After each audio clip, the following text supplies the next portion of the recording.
Hello friends, in today's video I'm gonna be walking through how to change your birthday on Twitter.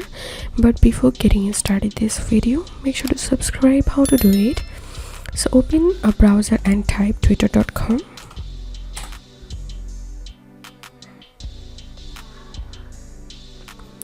and log in into your Twitter account, and now click on profile and click on edit profile.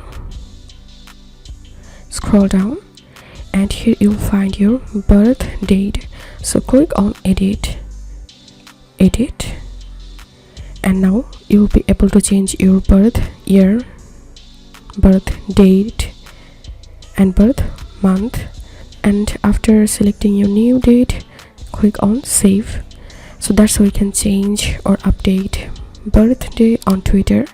If this video helped, give a thumbs up and please consider subscribe to how to do it. Thank you for watching.